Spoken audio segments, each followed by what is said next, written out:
Jesus Cristo é o Senhor no céu, na terra e debaixo da terra. Ele é santo. Ahora, para complementar esa visión de los pecadores, cómo Jesús llega a la vida de ellos, se nos amplía con una situación que Jesús vive con uno de sus discípulos, que llegaría a ser uno de los apóstoles. Y es el discípulo que el Señor va a llamar llamado Leví. Ahora el pasaje resalta algo. Dice ahí que él era, ¿qué? Publicano. Y no solo que era publicano, sino que estaba sentado en el banco de los tributos públicos. Entonces no hay que saber mucha historia ni contexto social de la época del Evangelio para saber que entre las categorías de los peores pecadores que había en esa generación estaban los publicanos. Los publicanos eran servidores del Imperio Romano. En esa época Israel estaba bajo el dominio de Roma. Pero Roma no cobraba los impuestos directamente para la nación de Israel, sino ellos contrataban a unos judíos que servían como servidores de Roma cobrando los impuestos. Lo que pasa es que esta profesión era sumamente menospreciada porque ellos aprovechaban la posición que tenían para cobrar más de lo que debían cobrar. Entonces, además de ser judíos que estaban trabajando para los romanos, que eso los catalogaba como traidores, eran ladrones porque se aprovechaban de los impuestos y cobraban más. Entonces, en el ambiente religioso de la época, estos eran de los peores pecadores. Por eso les digo que vamos complementando otra figura del pecador, y esta vez va a ser el publicano. Ahora, si quieren, para entender esto que yo estoy diciendo, usted va a ver cómo hay algunos pasajes donde se nos muestra eso. Lucas capítulo 18, verso 11, Jesús en una parábola escribiendo a un fariseo. Mira cómo el fariseo pensaba del publicano.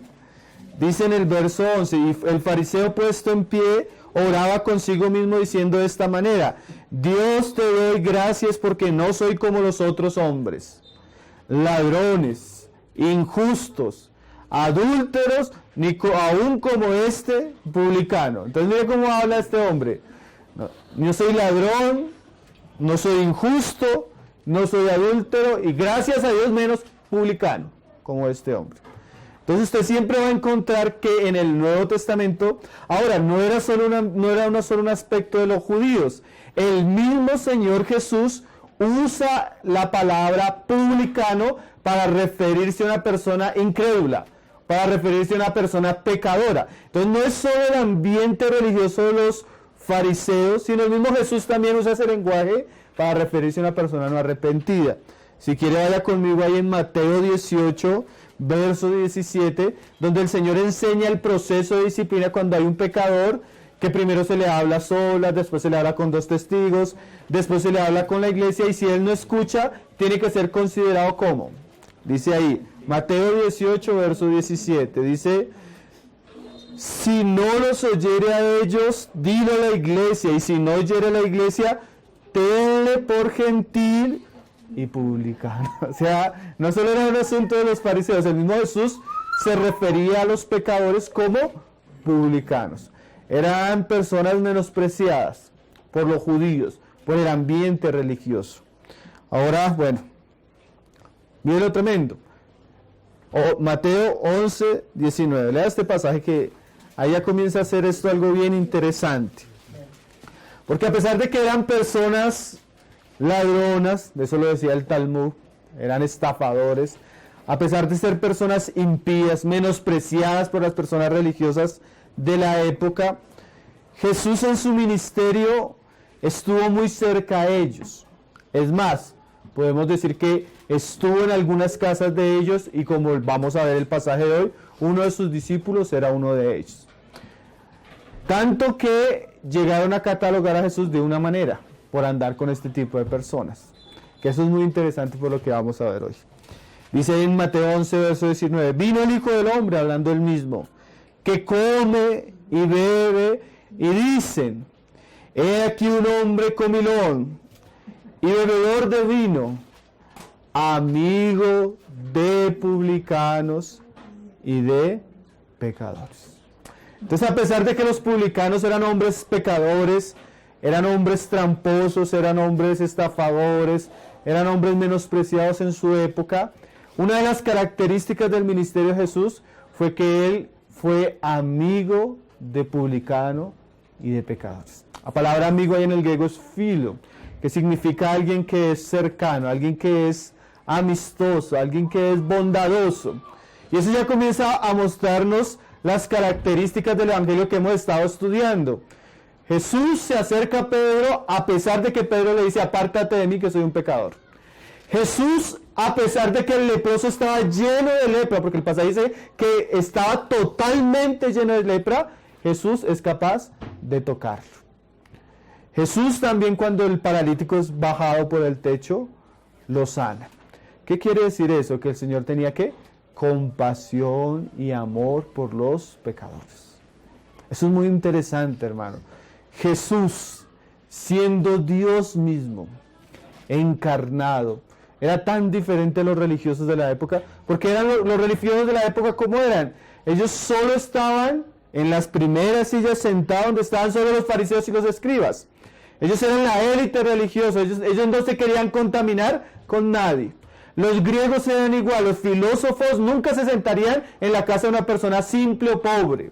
Ellos solo estaban con otros filósofos o con personas de alta clase. Pero Jesús es totalmente diferente, porque Jesús, siendo Dios y haciéndose hombre, está entre los hombres. Va a la casa de los hombres, se envuelve en las miserias de los hombres y visita a los pecadores. Es tan interesante escuchar que el Señor llega hasta el trabajo del publicano. Y póngase usted a pensar, yo no sé, piense usted en un trabajo que sea bien horrible, un trabajo que usted siempre lo asocia con un tipo de pecado. Por ejemplo, dicen, los mecánicos son así, los carpinteros son así, los albañiles son así, a esto les gusta esto, a esto les gusta esto, a esto les gusta esto, y uno como que no relaciona nada de eso con el evangelio. Pero Jesús llega ahí al lugar, al puesto de los cobradores, donde están los pecadores, donde están ellos hasta en sus negocios que no eran muy lícitos, hasta en su vida que no era muy pura. Él llega a visitar a Leví. Tanto que la Escritura comienza a decirnos que una característica del ministerio de Jesús es que Él era amigo de publicanos y de pecadores. Y eso es bueno, hermano, para cada uno de nosotros, porque cada uno de nosotros somos pecadores. Pero el pasaje nos comienza a enseñar que aún siendo como somos, Jesús puede ser nuestro amigo. Aún siendo como somos y como estábamos, Él puede venir a visitarnos en nuestras miserias, en nuestra inmundicia, en nuestra vida corrupta. Él puede llegar ahí, porque Él a eso vino, como lo va a enseñar más adelante. Eso ya llega a ser muy interesante, ¿no? Dice Spurgeon: el ignorante, el pecador y el analfabeta pueden encontrar en Jesús un gran amigo. Cristo es el tierno amante de nuestras almas, el buen pastor que sale no tanto para matar al lobo, sino para salvar a la oveja. Descendió del monte mezclándose en un intercambio con los hombres, y la fuerza magnética de su amor atrae a los hombres a Él. Su verdadero título sería amigo de pecadores y de publicanos. Qué palabra preciosa, ¿no? Hay otro pasaje ahí en Lucas 15, verso 1, que va a ser una constante en el Evangelio de Lucas.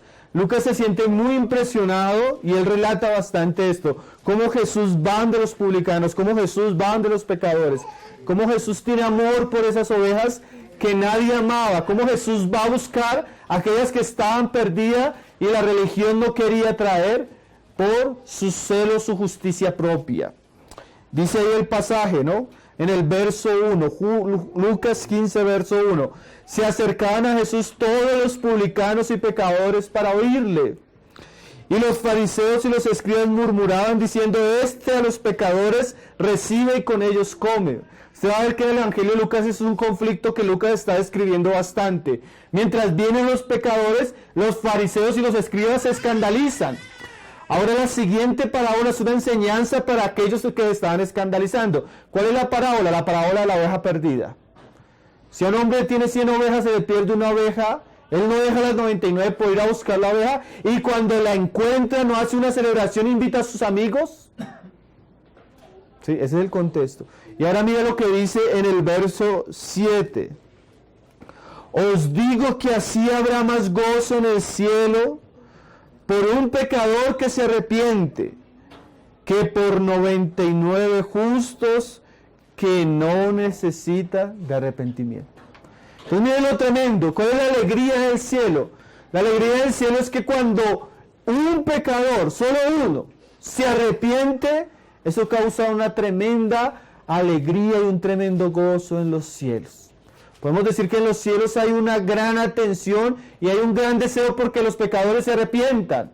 Tanto que Jesús deja el cielo para venir a cumplir esa labor, salvar a los que están perdidos. Y cuando eso comienza a suceder, los fariseos se escandalizaban. Entonces vemos ese contraste. Ahora, lo interesante de esto es que esto describe por qué Jesús llegó al banco de los tributos a llamar a Leví. ¿A qué venía el Señor a llamar a Leví? A salvar la oveja que estaba, ¿qué? Perdida. A rescatarla de ese mundo de avaricia, de ese mundo de negocios ilícitos, de ese mundo de corrupción, del engaño de las riquezas de esta vida que consumía y destruía a los publicanos en la avaricia y en el amor al dinero. Él venía a sacarlos de ahí. Él venía a rescatarlos. Entonces llega, viene, mira a Leví y le dice, sígueme. ¿Qué está haciendo Jesús? Viniendo por la oveja que estaba, ¿qué? Perdida, para rescatarlo.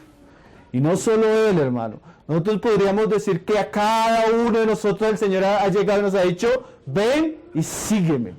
No se trata de volver a cambiar de iglesia. No se trata de convertirnos a una nueva religión.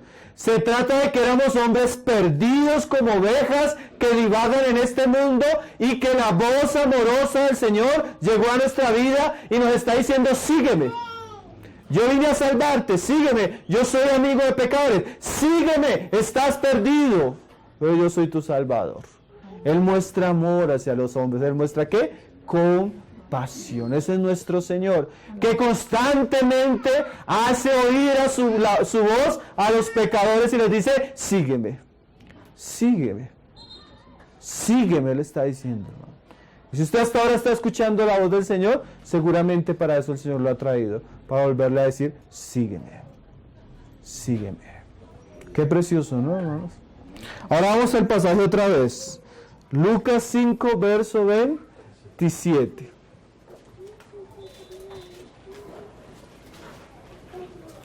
Lucas 5, verso 27. Después de estas cosas salió y vio a un publicano llamado Leví. Esa frase, y vio.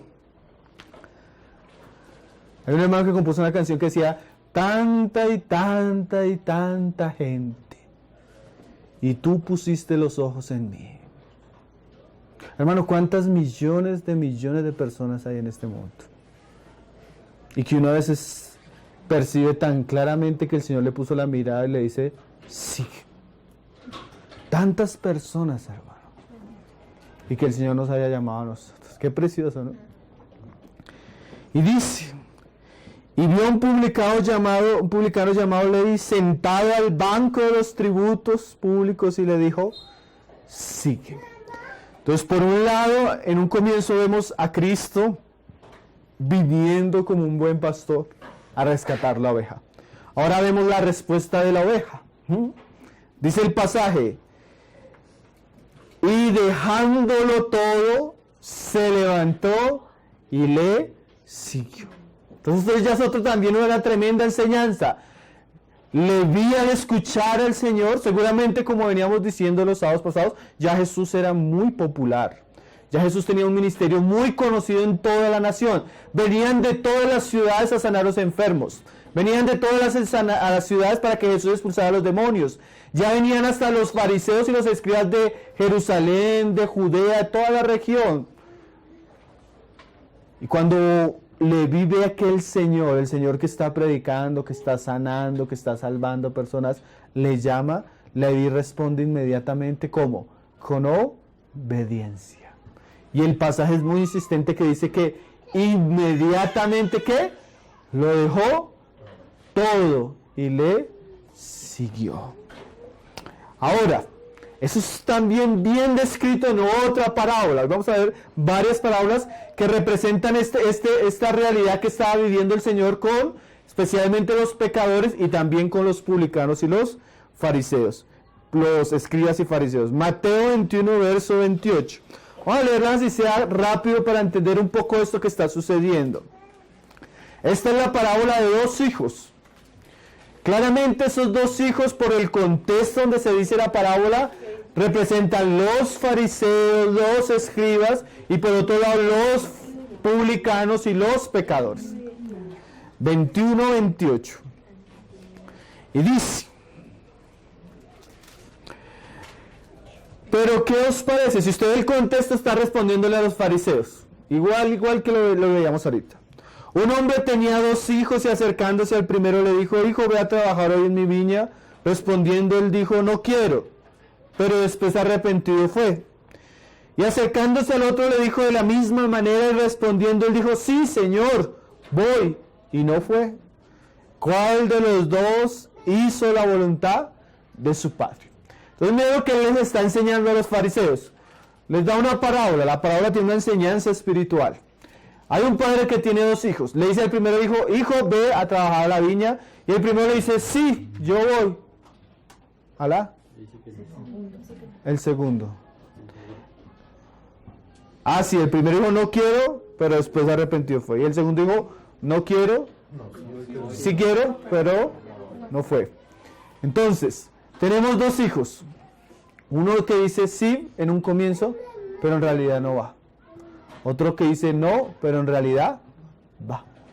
El primero, o el que dice sí pero no obedece, representa a los fariseos y a los escribas.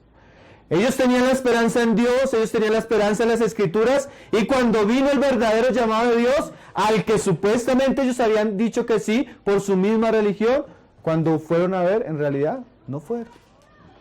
Y otros que en un comienzo su vida se caracterizó por una vida de disolución, de pecado, inmundicia, de rebelión a Dios y aún a la misma religión que Dios había establecido, cuando viene Jesús, dicen que sí y hacen la voluntad de Dios. Ahora, la enseñanza es básica, hermanos. Hay personas que a veces dicen que sí, pero en realidad nunca quisieron, nunca obedecieron. Si esa persona no solo representa al fariseo, representa a la persona que ha escuchado el evangelio y tal vez en algún momento se emocionó y dijo sí, pero nunca fue. Si usted ha escuchado a las personas: yo me reuní en algún lado y escuché y todo bonito, pero nunca fue. Nunca obedeció. Recuerden a Leví. Pero tenemos personas que tal vez al comienzo eran rebeldes, eran hostiles, eran difíciles para evangelizar, pero hubo un momento que vieron a Cristo y obedecieron. Se arrepintieron y creyeron. Esos son los que hacen la voluntad de Dios. ¿Cuál creen que representa a Leví? Dejándole todo, le siguió. Ahora, eso es una realidad tremenda, hermano. Nosotros vamos a encontrar esos dos tipos de personas. Sean religiosos o sean publicanos. Personas que están escuchando la voz de Dios y unos obedecen al evangelio o otros desobedecen al evangelio. No hay personas intermedias. Puede que en apariencia al comienzo unos digan que sí, pero en realidad nunca lo hicieron. O en apariencia al comienzo unos digan que no, pero en realidad sí lo hicieron. Pero solo encontramos dos personas. Unas que obedecen al evangelio, otras que no obedecen. Qué cosa seria, ¿no? ¿Cuál de esos dos hijos es usted? Y dice el pasaje siguiente: dijeron ellos, el primero. Jesús les dijo: de cierto os digo. Eso tiene una enseñanza, pero les decía que esto no es que yo lo estoy interpretando así, que los publicanos y las rameras, mira esta frase, van delante de vosotros al reino de Dios. O sea, personas que parecían más pecadores, personas que parecían más malas, personas que eran menospreciadas y señaladas por su tipo de vida porque seguramente tenían pecados escandalosos, pero ellos al venir el mensaje obedecieron. Y estos que eran religiosos y conocían las Escrituras y conocían de Dios y practicaban un culto religioso, al venir el mensaje no obedecieron. Entonces los pecadores y los publicanos iban ¿qué? Adelante. Y eso es algo muy serio, hermanos. ¿No creen? Porque este pasaje nos demuestra cómo personas que de alguna manera tuvieron ciertos privilegios, en últimas fueron rebeldes al Evangelio. Y a veces uno se asombra, ¿no? No se escucha personas que, no, sí, no me hable porque es que yo ya escuché, yo ya me reuní, yo ya esto, y saben todo, pero aún así son, ¿qué? Desobedientes, rebeldes, incrédulos, murmuradores, como lo vamos a ver que son los escribas, hipócritas, igual de pecadores a los otros, sino que cubiertos con un manto o de moralidad o de religiosidad, pero igual de pecadores. En cambio, unos que eran como Leví, pero al escuchar la voz del Evangelio, al ver a Cristo, ellos dejan todo y le siguen. Y dice, porque vino a vosotros Juan en camino de justicia y no le creísteis, pero los publicanos y las rameras le creyeron. Ahora, si usted lee el Evangelio, usted va a ver un sinónimo entre creer y obediencia. Aún por la parábola que acabamos de leer, la verdadera fe es obediencia. ¿Obediencia a qué? Al mensaje. ¿Obediencia a qué? A Cristo. ¿Obediencia a qué? A la palabra del llamamiento de Cristo. O sea, yo no puedo decir que yo creo y no obedezco. Porque como decíamos en un domingo hace poco, esa fe es falsa.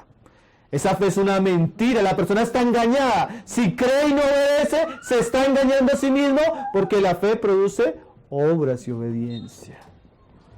¿Sí? Puede decir yo ser como el hijo que dijo, sí y no voy. En realidad no creyó ni obedeció. La fe genuina siempre trae ¿qué? Obediencia, transformación, cambio de vida. Y dice, pero los publicanos y las rameras le creyeron. Y vosotros, ahí está el problema que vamos a encontrarnos en el otro pasaje. Y vosotros viendo esto, mira esa frase, no os arrepentiste después para creer. O sea que ellos viendo aún la conversión de los pecadores, los fariseos debían convertirse, pero aún ni siquiera viendo el poder de la gracia, del amor y de la verdad de Jesús, ni siquiera viendo la transformación en los pecadores se arrepintieron. Como vamos a verlo. Y dice el verso 43, y esto es muy serio, ¿no? Por tanto os digo que el reino de Dios será quitado de vosotros. O sea, Dios había apartado esta nación. Dios había apartado este pueblo para Él. Dios les había dado la ley, las escrituras. Y ese reino era de ellos. Pero ahora como ellos fueron incrédulos, como ellos fueron desobedientes, mira lo que dice la palabra. Eso es quitado de vosotros y es dado a un pueblo que produzca los frutos. Ahora esto es muy serio, hermano, porque cuando Jesús mandaba a predicar a sus apóstoles decía, cuando no os escuchen, ¿qué deshacéis? ¿Qué deshacer? Sacudir los pies y ¿qué? Sigan. Porque si unos no creen, otros van a creer. Si unos son rebeldes, otros van a ser obedientes. En últimas, Dios sigue siendo el mismo, se salven o no se salven los hombres. Su reino avanza. Y mientras unos menosprecian, el Señor va escogiendo a otros. ¿Se acuerda el caso de Saúl? Saúl es duro de corazón, es rebelde, desobediente. Y el Señor le dice a Samuel, mira Samuel, no llores por él, porque yo he escogido un hombre que tiene un mejor corazón que este.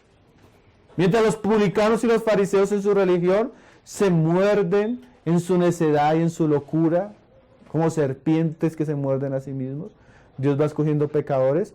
Y mire lo tremendo que hace con Mateo, hermano. Eso es tremendo. Era un publicano, lo hace discípulo, lo hace apóstol.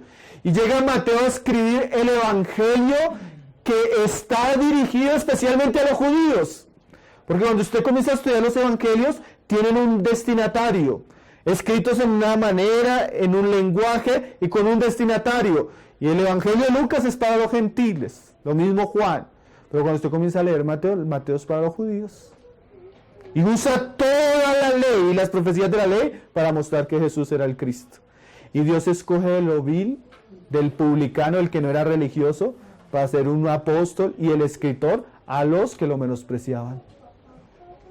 Eso es tremendo. Yo he visto personas que en un comienzo eran pecadores y las otras personas se sentían mejores. El pecador se arrepintió y es ahora el que le está predicando al otro. Porque Dios coge lo vil, lo que no es. para que nadie se jacte en su presencia, ¿no? Esa es la gracia preciosa y gloriosa de nuestro Señor. Entonces el Señor va a usar a Mateo como un instrumento para los judíos que se creían que mejores en su religión. Y será dado a gente que produzca los frutos de él. Y esto también es algo que hemos visto en todos los pasajes, hermano. La fe genuina, el evangelio produce frutos. ¿Sí? Dios está buscando hombres que se arrepientan, pero que den frutos en esa conversión. Y vamos a verlo en la vida de Mateo, ahí en Lucas 5:27, donde estábamos. No pierda Lucas porque ese es el pasaje que vamos a estar. 5:27.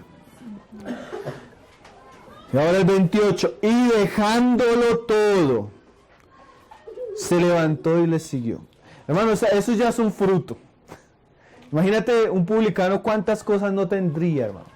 Él tenía un puesto que aparentemente era muy privilegiado porque ese era un puesto donde recaudaba mucho dinero para sí mismo. Era un negocio tremendo. Tenía el sartén por el mango. Pero esto nos muestra que una conversión genuina produce frutos genuinos. O sea, delante de ese dejándolo todo, ¿qué podríamos nosotros poner de excusa para decir que no podemos seguir a Jesús? Leví es un ejemplo. Leví es un ejemplo de un verdadero creyente. Leví es un ejemplo de un verdadero convertido. Leví es un ejemplo de una persona que se ha encontrado con Jesús y ha hecho de Jesús su Señor. Leví tapa. Leví menosprecia todas nuestras excusas para no seguir a Jesús. ¿Sí? ¿Qué excusa usted puede poner ahí si este pasaje dice qué? Dejándolo todo. Nosotros no tenemos excusas. Cuando nosotros no queremos seguir a Jesús y no queremos honrarles porque realmente no hemos creído ni le hemos obedecido. Dice, se levantó y le siguió. Él no, imagínense, yo me imagino a veces, él dejó abandonado el puesto de cobro de impuestos. Él dejó abandonado a su jefe, a sus compañeros. Él lo dejó todo. Fue algo como uno diría, esto fue... Pero eso de qué se evidencia una verdadera y genuina conversión. Ahora mire lo que siguió. Y le hizo, acuérdense, un pueblo que dé fruto. Y le vi gran banquete en su casa. Y había mucha compañía de publicanos y de otros que estaban a la mesa con ellos. Ahora, esto que acaba de vivir Leví, no es una cuestión, porque uno diría, a veces uno ve a los cristianos, Señor, te lo entrego, pero tú, como con tristeza, ¿no? Como, Señor, yo voy a dejar esto, pero tú sabes cuánto lo amo, y después hace luto un mes. Leví deja el cobro de impuestos y hace una fiesta. ¿Por qué hace una fiesta? Pues porque se encontró con Jesús. La salvación de Dios, el amor de Dios, la gracia de Dios llegó a su vida tanto que él quiere hacer ¿qué? Un banquete de celebración porque las nuevas de salvación llegaron a su casa. Y ahora él tiene que festejarlo. Él no siente vergüenza del evangelio. Él no siente vergüenza de su cristianismo. Él no siente vergüenza de su conversión. Él quiere contarle a todo el mundo que ha creído. Y hace una gran celebración. Ahora, hermano, nosotros celebramos cumpleaños, aniversarios, celebramos cuando compramos casa, invitamos a las personas cuando estamos estrenando televisor, pero ¿cuántos celebramos nuestra conversión? ¿A cuántas personas reunimos para contarles que nos habíamos convertido? ¿A cuántas personas reunimos para decirles que Dios había llegado a nuestra vida en Jesucristo? ¿Cuántas personas estuvieron en ese banquete? ¿Hubo banquete, hermano? Si usted no sintió ese gozo, si usted no sintió esa alegría, probablemente no se ha encontrado con Cristo. Porque el que se encuentra con Cristo se encontró con la gran perla y tiene que celebrarlo. Tiene que hacer un gran banquete. Qué precioso, ¿no? Leví hizo un gran banquete para aquel Señor que lo había llamado y lo había salvado. Una celebración. Eso es muy significativo, ¿no?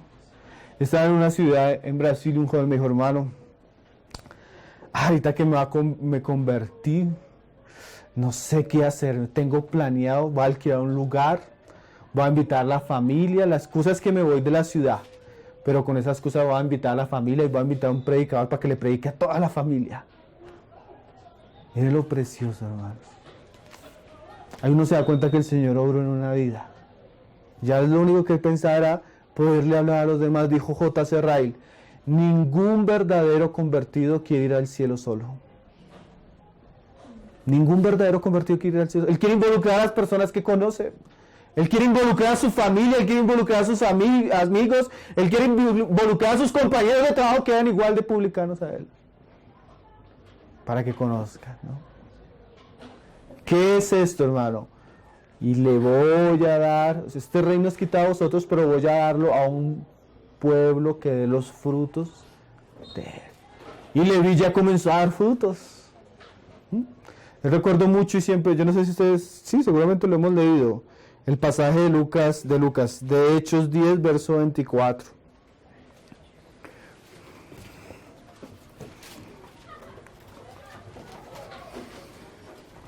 El profeta Isaías decía así: y se verá en aquel día, he aquí este es nuestro Dios, le hemos esperado y nos salvará, este Jehová en quien hemos esperado, nos gozaremos y nos alegraremos en su salvación.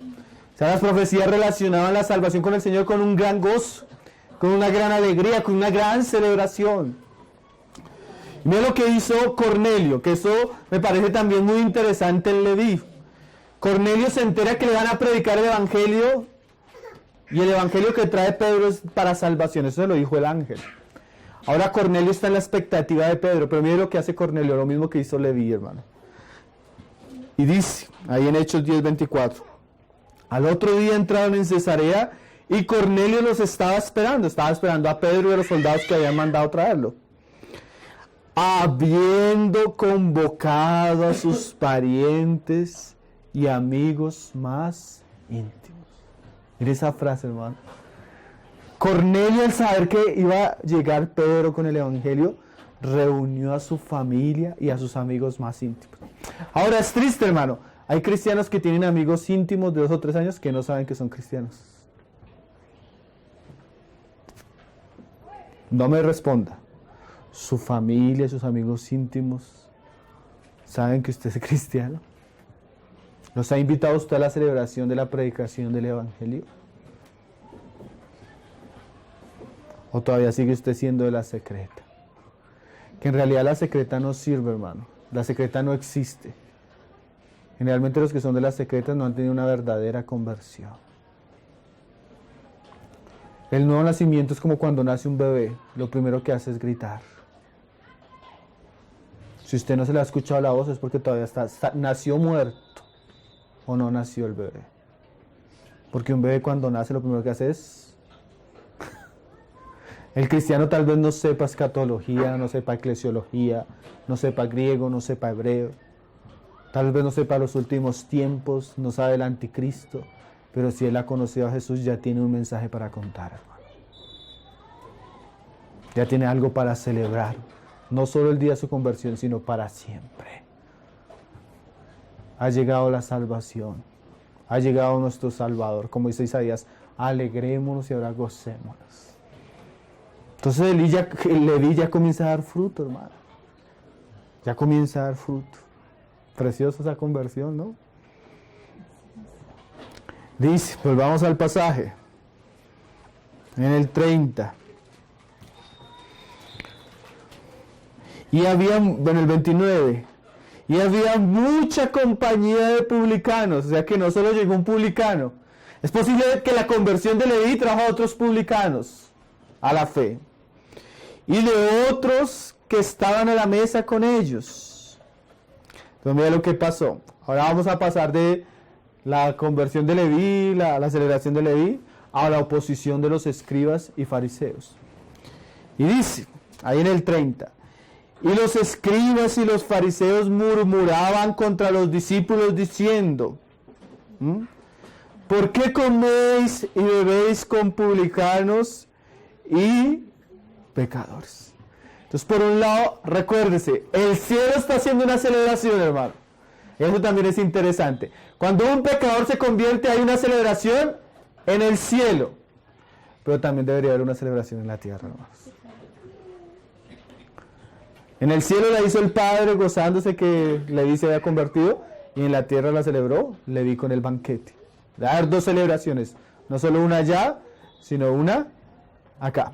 Ahora, en medio, imagínese ese ambiente. Póngase usted a pensar, no sé cómo lo podríamos trasladar a nuestra época.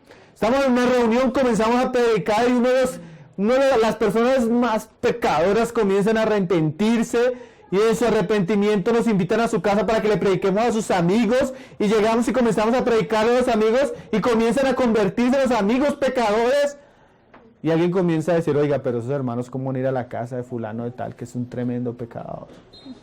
¿Se me va a entender?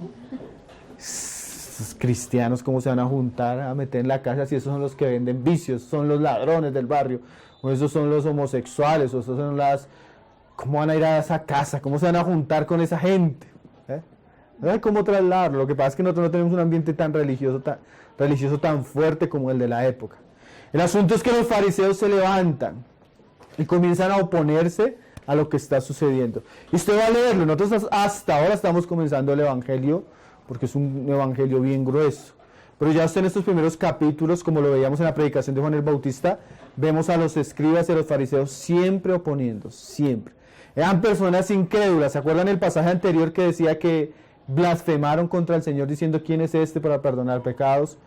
Juan el Bautista ya los había reprendido y vamos a encontrar una serie de pasajes donde ellos son rebeldes, son duros de corazón, son ciegos, son hipócritas, son perseguidores. Ellos fueron los que realmente llevaron a Jesús a la cruz. Pero miren lo interesante o lo más serio de este pasaje, que eso también es una lección para nosotros. Ellos estaban haciendo algo que Jesús más adelante va a decir. Vamos a leerlo ahí en Mateo 23, verso 13. Porque independientemente que, bueno, ya era un pecado que ellos fueran incrédulos, ya era un pecado que ellos fueran rebeldes, ya era un pecado que ellos fueran necios. Eso ya es un pecado que la persona puede asumir, solo que eso le va a costar la eternidad. La persona puede ser rebelde, la persona puede ser incrédula, pero Juan el Bautista dijo, esta es la condenación. El que cree en el Hijo tiene la vida, pero el que no cree en el Hijo solo le espera la ira de Dios. Usted puede ser rebelde, usted puede ser necio, usted puede burlarse de los cristianos, burlarse de Jesús, burlarse del Evangelio, darle la espalda a Jesús y ser desobediente. Algún día lo espera la ira de Dios, y eso no es un juego. Así como lo espera la muerte, también le espera el juicio y la ira de Dios. Ahora, eso es un asunto suyo. El problema serio que comienzan a tener estos hombres era que no solo ellos no querían entrar, sino el problema serio es que ellos comienzan a ponerle tropiezo a los que quieren entrar. Y ahí sí se están poniendo no solo en un juicio, sino con un ay antemano. O sea, quiere decir que es un juicio que tiene gravedad, seriedad, y va a ser tratado con más seriedad. Dice ahí Mateo 23, 13. ¡Ay de vosotros, escribas y fariseos, hipócritas! ¿Quién era un hipócrita en la época? El hipócrita literalmente era un actor de teatro. Era alguien que se ponía un traje honesto y actuaba delante de los demás que no era. Y eso es la religión o la misma moralidad. Las personas aún mismas que se creen justas, que se creen buenas, solo son buenas y solo son justas cuando están actuando delante de los demás. Pero si nosotros quitáramos el ropaje, lo que encontramos atrás es igual o peor que lo que encontramos en un publicano. Jesús se los va a decir a ellos. El publicano robaba, estos robaban de lo del templo. Estos hacían largas oraciones en las casas de las mujeres con la fin de ¿qué? Sacar el dinero. Una hipocresía peor, ¿no? Un pecado peor. Porque esa persona religiosa que tiene apariencia de piedad, pero que en su vida diaria es peor que el mismo que manifiesta el pecado de una manera visible. Pero ahí no queda el asunto. ¿Cuál es el pecado? El porqué del ay. Porque cerráis el reino de los cielos delante de los hombres. Pues ni entráis vosotros, ni dejáis entrar a los que están entrando. Eso, miren qué serio, hermanos.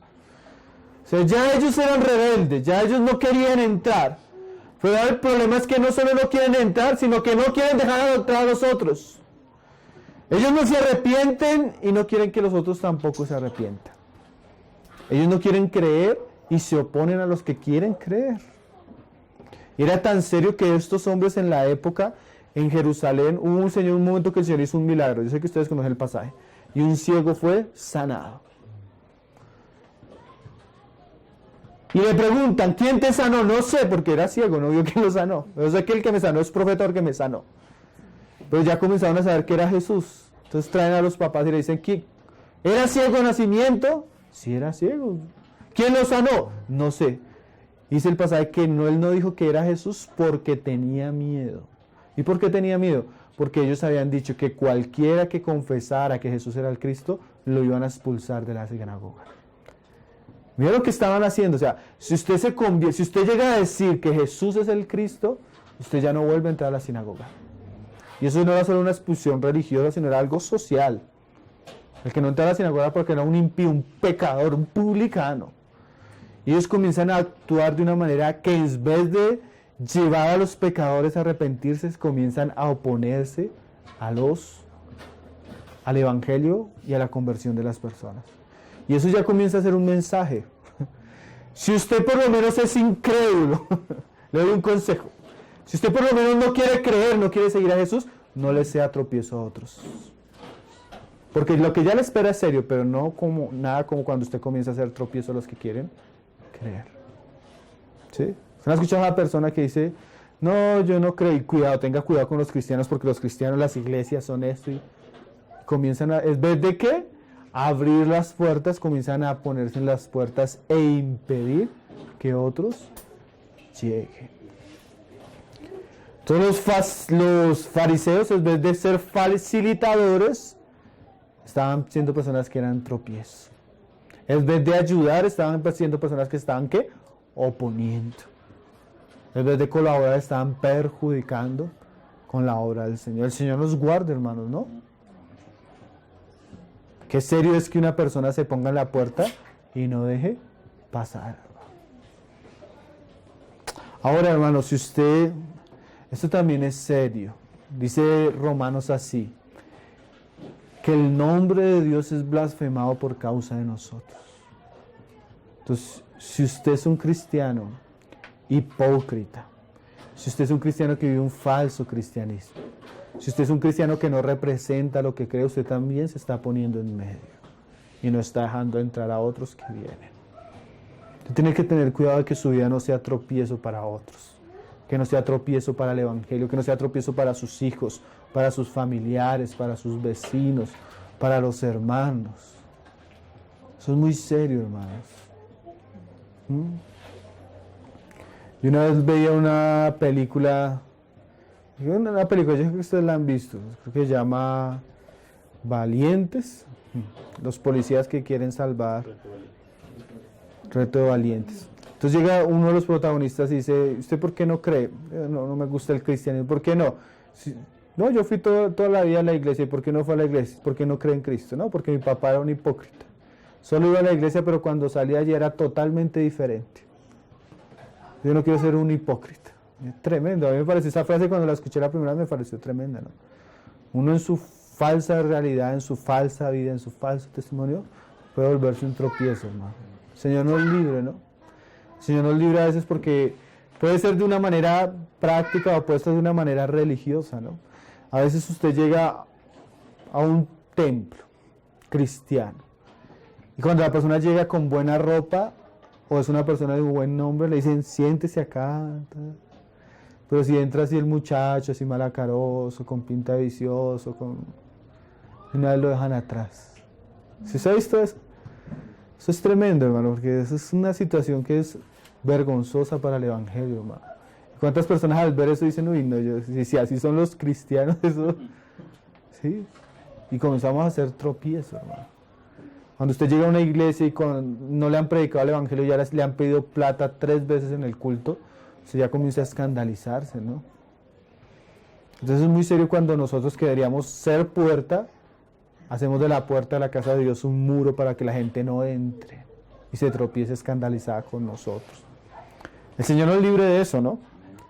El Señor nos libre de eso, porque hay muchos que no creen por los mismos cristianos, no creen por los mismos pastores, no creen por los mismos escándalos de la iglesia, no creen por las mismas cosas que ven entre los mismos cristianos.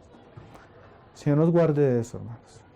Porque aquellos que deberíamos ser luz, aquellos que deberíamos ser puerta del cielo, casa de Dios, puerta del cielo, nos estamos volviendo.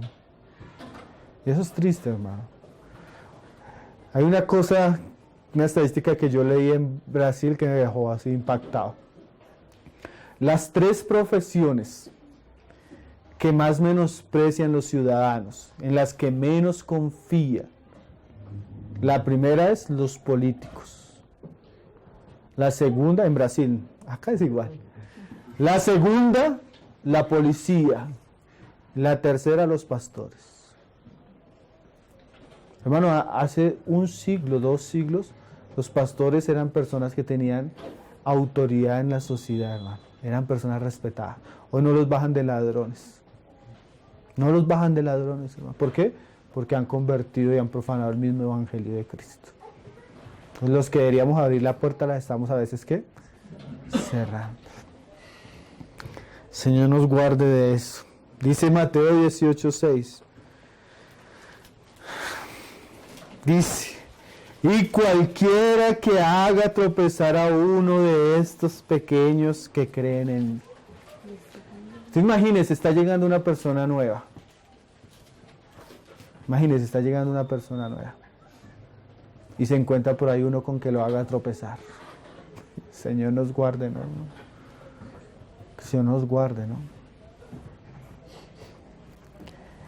Dice: mejor le fuera que se le colgase al cuello una piedra de molino de asno y que se le hundiese en lo profundo del mar. ¿Sabe que así mataban a los sicarios en la época de Pablo Escobar? Los cogía el DAS, los mataba, les quitaba la cabeza, les ponía un bulto de cemento y los echaba a los ríos. Exterminio. Jesús dice: mejor le sería eso a una persona. O sea, una muerte así cruel, horrible, que serle tropiezo a alguien que está acercándose a la fe. Señor nos guarde, ¿no? Ay del mundo por los tropiezos. Porque es necesario que vengan los tropiezos. Pero ay de aquel hombre por quien viene el tropiezo. Ahora terminemos leyendo la respuesta del Señor para los fariseos que se estaban oponiendo a lo que el Señor estaba haciendo. Lucas 5:31 dice: respondiendo Jesús les dijo, ellos murmuraban entre sí, pero como el Señor lo conoce todo, ahí sí usted cómo hace. Los que están sanos, y eso es sarcasmo, hermano, porque ya el Señor más adelante les muestra que ellos no estaban sanos, que ellos eran hipócritas, que ellos eran pecadores. Los que están sanos no tienen necesidad de médico, sino los enfermos. Y hay un pasaje, si quieren, leamos lo que es complementario a este texto ahí en Mateo 9:13, que es el mismo pasaje, solo que el Señor añade una frase que también remuestra lo que está sucediendo. Dice: y pues, y aprended lo que significa. Mateo 9:13. Misericordia quiero y no sacrificio. Ellos eran religiosos, ellos todo lo que eran sacrificios, ofrendas, eran pero bien cuidadosos en eso. Pero no tenían ¿qué? Misericordia. Y eso también lo volvemos a ver como la vez pasada, hermano. A veces el Señor tiene compasión de las personas. ¿Se acuerdan Efesios 2? El Señor, pero Dios es ¿qué? Rico en misericordia. Y nosotros Él también nos muestra sus pasajes ¿para qué? Para que aprendamos esto. El Señor quiere que aprendamos a ser así. ¿Qué? Misericordiosos. A veces necesitamos dosis de misericordia para sobrellevar las cosas. Misericordia quiero y no sacrificio. Como vamos a leer allá en Lucas, aquí también lo dice. Porque no he venido a llamar a justos, sino a pecadores al arrepentimiento. Entonces, ¿qué responde el Señor a los fariseos? Eso que ustedes están viendo es a lo que he venido. Yo no he venido por justos, yo no he venido por buenos, sino yo he venido ¿por qué? Por pecadores. Ahora, como decía un hermano en Brasil, le estaba contando que en Brasil, cuando se evangelizaba hace algunos años, de pronto acá se dice lo mismo, pero un poco diferente. Se decía así, eso fue como un eslogan que usaron los predicadores muchos años. Venga Cristo como está. Ese era el eslogan. Entonces siempre que estaban predicando, comenzaban a decir al pecador, venga Cristo como está, venga Cristo como está. Entonces un hermano dijo que eso estaba bien dicho, pero que faltaba una frase. Y la frase era, venga Cristo como está, pero no siga igual. ¿Por qué? Porque si bien Jesús es amigo de pecadores, ¿a qué llama a los pecadores? Al arrepentimiento. O sea, Jesús no era una alcahueta con los pecadores, hermano. Él los llamaba en amor, se hacía amigo de ellos, pero ¿para qué? Para que ellos se arrepintieran. Hermano, y el arrepentimiento en la Biblia es un mandamiento que acompaña la fe. Arrepentidos y creed en el Evangelio. Entonces el Señor sí, viene a la casa de Leví, viene a salvar a Leví, no solo a Leví, a los amigos publicanos de Leví también, pero para que ellos no sean lo mismo, para que ellos no sigan en las mismas cosas que hacían. Spurgeon decía, hablando del arrepentimiento, porque la palabra en griego es metanoia, cambio de mente, pero él explica ese término diciendo, arrepentirse sí significa cambiar de mente, pero es un cambio total de la comprensión y en todo lo que hay en la mente, de modo que incluye una gran iluminación del Espíritu Santo. Incluye un descubrimiento acerca de la iniquidad y un aborrecimiento en relación a ella, tanto que llevará a una expresión visible de frutos de arrepentimiento. Entonces, entra la luz a la mente ve su condición, hay una transformación, ahora yo comienzo a pensar como Dios piensa y me veo mi condición de pecador, y yo comienzo a tener, primero que todo, una actitud contra esa condición de aborrecerla, y segundo, una actitud de tener frutos en relación a esa condición que tenía antes. Y para ver esos frutos o ese llamamiento a los pecadores, terminemos con un pasaje que habla también de un publicano. Lucas 19, verso 7. Usted va a encontrarse esta situación en el Evangelio de Lucas mucho, tanto que seguramente vamos a encontrarnos varios pasajes sobre eso. Lucas 19, verso 7, Zaqueo. ¿Conocen la historia de Zaqueo? Este era peor, este era principal entre los publicanos. Este era el jefe de la banda. Este era el duro. 19, verso 7, dice, al ver esto todos murmuraban diciendo que había entrado a posar con un hombre pecador. ¿Cómo sería que todo el mundo pensaba que Zaqueo era chiquito, pero era bien pecador? Entonces Zaqueo, puesto en pie, dijo al Señor, he aquí, ahí mire lo que vino a hacer Jesús en la casa de Zaqueo. ¿Llamar a un pecador al qué? Arrepentimiento. Y Zaqueo se arrepintió y creyó, y mire lo que dice. He aquí, Señor, la mitad de mis bienes doy a los pobres. Y si en algo he defraudado a alguno, imagínense cuántos, hermano. ¿Eh? Se lo devuelvo cuadruplicado. ¿Qué pasó? Arrepentimiento. ¿Sí que el arrepentimiento no es solo una cuestión de mente, sino es una cuestión de qué? De frutos. En todos no es igual, porque no todos son publicanos. ¿Qué le dijo el Señor a la mujer que fue encontrada en adulterio? Vete y no peques más. ¿Qué quería decir? El Señor no la condenó, pero también le dijo, vaya, pero no siga pecando. ¿Qué le dice el Señor al que robaba? No robe más, sino que trabaje. ¿Qué le dice el Señor al que era mentiroso, al que era borracho, al que era fornicario, al que era drogadicto, al que era homosexual? El Señor viene porque Él viene a hacerse amigo de pecadores, pero ahora le dice arrepiéntase. Entonces nosotros encontramos pasajes como estos que yo, como les decía al comienzo, son muy evangelísticos. Representan el Evangelio de una manera muy pura y muy clara. Jesús viene al pecador, Jesús ama al pecador, Jesús llama al pecador, el pecador al escuchar el Evangelio, cree en el Evangelio, obedece al Evangelio, hace una celebración por el Evangelio, y ahora el pecador da frutos conforme al Evangelio que él ha oído. Zaqueo. ¿Por qué Zaqueo lo hizo públicamente, hermanos? Porque había una murmuración, ¿sí? ¿Cómo este hombre entró en casa de un pecador? ¿Qué fue lo único que cayó la murmuración? El fruto.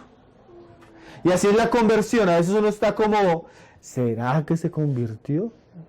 Sé que está viniendo el domingo. ¿Será hermano o no será hermano? ¿Le damos la cena o no le damos la cena? Entonces comienza uno en ese vaivén de será o no será, a qué vendrá, con qué intenciones. Uno a veces tiene esa duda. O a veces una persona se convierte y la familia no le cree. Ese evangelio, usted qué cristiano si usted sigue haciendo el mismo momento. Y eso es tremendo, hermano, eso es triste. Yo una vez vi el testimonio se convirtió en un cantante. Y otro del gremio que era cantante, con él le preguntaban, ¿y usted qué tal le parece la conversión de tal cantante? Un gremio de esos que son bien conflictivos. Entonces dice el cantante incrédulo, si ese se hubiera convertido y esa conversión hubiera sido genuina, me hubiera devuelto toda la plata que me robó. Mira lo tremendo, hasta un impío sabe que cuando un cristiano se convierte dar frutos de arrepentimiento. Yo no sé si usted me está entendiendo. Hay cristianos que en la familia ni los reciben, hermano. Porque pecaron seriamente y ni siquiera han sido capaces de poner la cara y pedir perdón. Al que defraudaron, al que robaron. No han sido capaces de... Y a veces hay que poner cara. ¿Sí? Porque si el Señor llegó a nuestra vida, ¿cómo vamos a seguir haciendo lo mismo como si no hubiera pasado nada? Y la conciencia nos habla, hay cosas que usted tiene que solucionar. Recuerdo un hermano se convirtió y él trabajaba en un lugar donde él administraba la caja del lugar. Entonces él antes pensaba que el jefe no le pagaba lo justo. Entonces diariamente le robaba algo de la caja. Él había aprendido a robar al jefe. Y lo llevaba robando como por 2 años. Se convierte a Cristo. Y lo primero que el Señor le dice es que tiene que pedir perdón y restituir. Entonces llama al jefe. Imagínese esa situación. Jefe, tengo una tremenda noticia para contarle. ¿Se acuerda estos 2 años que usted me ha dado trabajo y me he portado tan bien? Pues diariamente le sacaba tanto porque yo creí que usted me estaba robando. Y el Señor me mostró y necesito restituir. No tengo plata, pero yo le voy a trabajar hasta que le pague lo que me le robé. No tengo con qué pagarle, pero con trabajo le voy a pagar. ¿Y saben qué dijo el jefe? Oiga, verdaderamente usted se volvió cristiano. ¿Quién hace eso, hermano? Un cristiano. Entonces la verdadera conversión tiene frutos de arrepentimiento. Puede ser dinero, hermano. Puede ser tantas cosas. He tenido casos de hermanos que llegan, hermano, ahora sí me convertí. Y tengo que contarle unas cosas a mi esposa. Tremendo, hermano. Tremendo porque eso lo hace ¿qué? La luz de Cristo. Eso lo hace ¿la qué? La salvación en una vida. Entonces todos estos pasajes, como le decían, como que llegamos en una secuencia de 4 o 5 reuniones, viendo lo que es el Evangelio, el impacto del Evangelio, y lo que hizo Jesús con las personas que le siguieron. Y es una enseñanza para nosotros, ¿no? Entonces hoy vimos la salvación de Leví. Terminamos este pasaje que quiero sellar con el versículo que dice Jesús. Jesús le dijo, y no solo se lo dijo a él, sino a todos los que estaban murmurando, hoy ha venido la salvación a esta casa.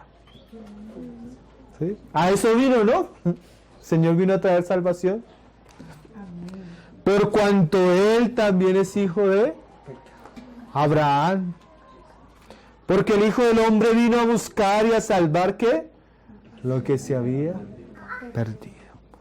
Entonces también estos pasajes son una gran esperanza, hermanos, para nosotros confiar en el Evangelio. En el poder del Evangelio y cómo el Evangelio puede rescatar lo que se había, ¿qué? Perdido. Hermanos, mientras una persona esté viva, todavía hay tiempo para que la gracia de Jesús llegue ahí, ¿no?